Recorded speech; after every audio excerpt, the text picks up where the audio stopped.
कहानी की शुरुआत दादी की एक पुरानी बात से होती है।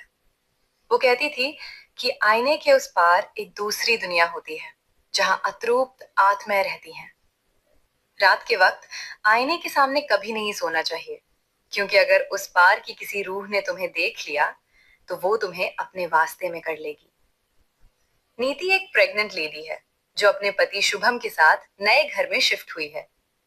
उसे घर के लिए एक एंटीक मिरर चाहिए होता है, जिसके लिए वो बंजारा मार्केट जाती है। वहां एक अजीब सी बंजारा उसे मिलती है। वो कहती है कि उसने ये आईना खास नीति जैसे किसी के लिए संभाल कर रखा था। वो अपनी बेटी की मौत की दुख भरी कहानी सुनाती है और नीति को वो आईना बेच देती है। आईना घर आने के बाद सब कुछ बदल जाता है। नीति को लगता है कि आईने के अंदर से कोई उसे घूर रहा है। घर के मंदिर में अचानक आग लग जाती है और कपूर खुद ब खुद जलने लगता है। उसे घर में किसी बच्चे के दौड़ने की आवाज आती है और एक डरावनी आवाज में ट्विंकल ट्विंकल लिटिल स्टार सुनाई देता है।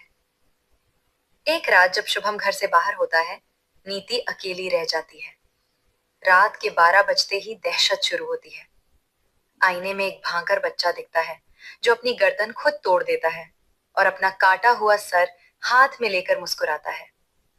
एक जख्मी प्रेग्नेंट औरत, जिसका चेहरा घूंघट से ढका है, नीति के पीछे खड़ी हो जाती है। नीति आईने को तोड़ने की कोशिश करती है, लेकिन आईना नहीं टूटता। तभी आईने वाली औरत अपना घूंघट उठाती है। उसका चेहरा बिल्कुल उसी बंजारन जैसा होता है जिसने आईना बेचा था।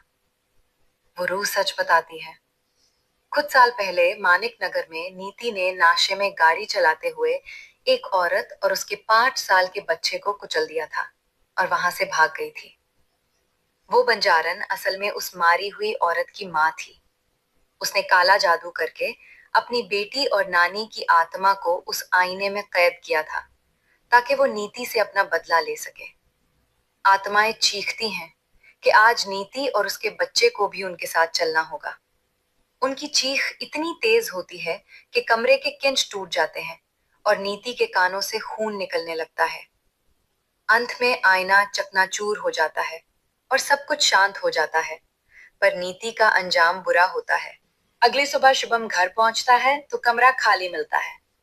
नीति कहीं नहीं होती, बस जमीन पर आईने के टूटे हुए टुकड़े बिखरे होते हैं। अचानक एक बड़े कांच के टुकड़े में शुभम को नीति दिखाई देती है। वो आईने के उस पार कायद है और मदद के लिए चिल्ला रही है। उसके पीछे वही सर कटता बच्चा खड़ा मुस्कुरा रहा होता है। नीति अब हमेशा के लिए उस रूहानी दुनिया का हिस्सा बन चुकी है।